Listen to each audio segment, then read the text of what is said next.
정말이지 요즘에는 사람을 속이고 화나게 하는 스팸 문자들이 날로 진화하고 종류도 다양해지면서 사회초년생부터 연세가 높으신 어르신들까지 물불 가리지 않고 닥치는 대로 피해를 입히고 있는데요. 최근에는 직접 전화를 걸어 사람을 속이는 보이스피싱의 경우 대체로 사람들의 인식이 많이 높아져 어느 정도 대처는 가능하지만 날로 교묘해지는 스팸 문자들은 그 종류도 수없이 다양해 피해 사례가 끊임없이 발생하고 있습니다. 이렇게 끊임없이 날라오는 스팸 문자를 받을 때마다 항상 차단을 해보지만 매번 번호를 바꿔서 보내는 스팸 문자를 일일이 차단하기란 여간 번거로운 일이 아닌데요. 이번 시간에는 어떻게 하면 스팸 문자를 한 번에 차단할 수 있는지, 그리고 스팸 문자의 피해를 막기 위해 휴대폰에 반드시 설정해야 하는 것은 무엇인지 함께 알아보겠습니다. 최근에 박모 씨는 휴대폰으로 결혼식을 초대한다는 문구와 함께 링크가 포함된 문자를 받았는데요. 요즘은 결혼을 많이 하는 때이고 마침 주변에 결혼한다는 지인들이 많아 청첩장인 줄 알고 아무런 의심 없이 문자에 링크를 눌렀습니다. 그러나 사실 박모 씨가 누른 그 링크는 결혼식 청첩장이 아니라 휴대폰에 자동으로 악성 앱이 설치되도록 만든 링크였고, 몰래 설치된 악성 앱은 박모 씨의 휴대폰에 저장되어 있던 개인정보를 몰래 수집하여 범죄자에게 전송되었습니다. 전송된 정보를 이용해 박모 씨의 명의로 된 은행에서 비대면 대출을 받아 자금을 편취하는 일이 발생하고 말았습니다. 이처럼 최근 스팸 문자에 대한 피해가 심상치 않음을 느낀 금융감독원은 지인 사칭이나 통장 협박 등이 빈번하게 발생되는 휴대폰을 통한 사기 사례와 함께 대응 요령을 발표했는데요. 그 중에서도 특히 최근 들어 피해 건수가 크게 증가하고 있는 스미싱 범죄 사례들이 눈에 띄었는데, 스미싱이란 문자 메시지의 단어와 사용자를 거짓으로 유인하여 낚아챈다는 뜻의 피싱이란 단어가 합쳐진 합성어로 신뢰할 수 있는 사람 또는 기업이 보낸 것처럼 가정하여 개인 비밀 정보를 요구하거나 휴대전화의 소액 결제를 유도하는 사기 수법입니다. 특히 사기범들은 사람들이 신뢰할 만한 사람이나 기관인 것처럼 사칭하여 메시지를 보내는데, 이때 메시지에 포함된 링크를 클릭할 경우 나도 모르게 내 휴대폰에 악성 앱이 설치되고 휴대폰에 저장하고 있던 각종 개인정보와 금융정보가 사기범에게 고스란히 전송됩니다. 사기범들은 이렇게 캐낸 정보를 통해 은행에서 대출을 받아 자금을 편취하거나 게임머니와 같이 소액결제를 이용하는 등의 수법이 현재 유행이라고 합니다. 금감원에서는 최근에 피해 사례가 급증하고 있는 청첩장을 빙자한 스미싱을 예로 들고 있지만, 이뿐만 아니라 할인권이나 상품권, 쿠폰, 은행이나 우체국 등 금융기관, 법원이나 경찰서 등 공공기관,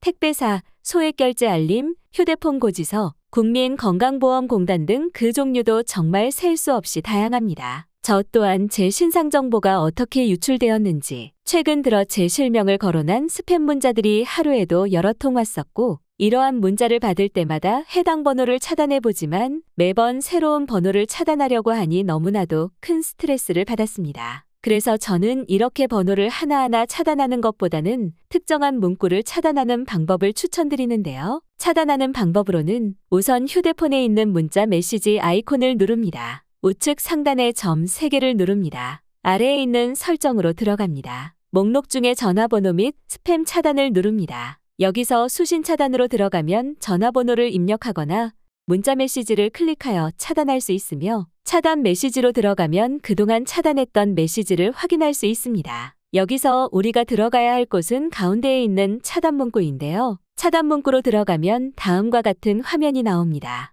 여기에 보이는 차단할 문구 입력란에 우리가 차단할 문구를 입력하면 그 단어가 들어간 메시지들을 자동으로 차단해줍니다. 예를 들자면 저의 경우 주식이나 투자에 관련된 문자가 자주 오다 보니 이와 관련된 단어를 넣어봤는데요. 이렇게 설정하였더니 하루에 몇 통씩 날라오던 스팸 문자가 한 달에 한두 건 정도로 크게 줄었습니다. 두 번째 방법은 휴대폰 설정에서 출처를 알 수 없는 앱의 설치를 허용하지 않는 것입니다. 사실 이것은 기본 중에 가장 기본으로서 반드시 휴대폰에 설정이 되어 있어야 하는데요. 만약 설정이 되어 있지 않다면 출처도 알 수 없는 어떠한 악성 앱이 내 휴대폰에 자동으로 설치될 수 있다는 것인데, 이는 마치 안면식도 없는 범죄자일지도 모르는 사람이 우리 집에 내 허락도 없이 들어와서 사는 것이나 마찬가지인 셈입니다. 스미싱으로 전파되는 악성 앱의 대부분은 공식적으로 인증받은 앱이 아닌 경우가 많기 때문에 절대 안전을 보장할 수 없는 앱들입니다. 따라서 반드시 휴대폰 설정을 통해 미리 예방하는 것이 좋은데요. 설정 방법은 휴대폰의 상태 표시줄을 내려 오른쪽 상단의 톱니바퀴를 누릅니다. 그리고 오른쪽 상단의 돋보기 모양을 누릅니다. 검색란에 출처를이라고 입력하고 나오는 목록 중에 출처를 알 수 없는 앱 설치를 누릅니다. 화면에 나오는 모두 허용 안함을 누르거나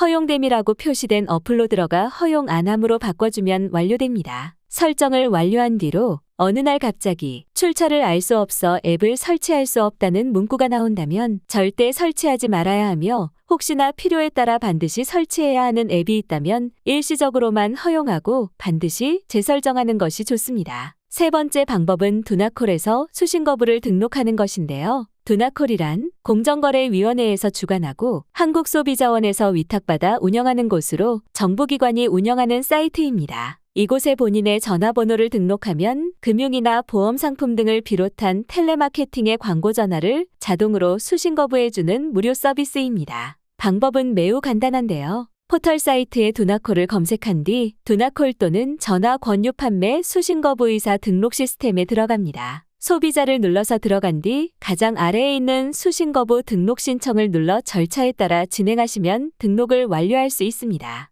지금까지 알려드린 방법을 이용하는 것도 좋지만 그 무엇보다 본인의 휴대폰에 개인정보를 저장해두지 않는 것이 가장 좋은데요. 특히 사진첩에 신분증이나 은행 보안카드를 찍어둔다거나 계좌번호와 비밀번호 등을 저장했다가는 나도 모르는 사이 범죄자에게 유출되는 경우가 발생할 수 있으니 이러한 행동은 되도록 하지 않는 것이 좋겠습니다. 오늘은 여기까지입니다. 오늘 영상이 도움이 되셨다면 좋아요와 구독 눌러주시고 소중한 분께 이 영상을 공유해주세요. 저는 더욱 유익한 영상으로 다시 찾아뵙겠습니다. 오늘도 건강하세요.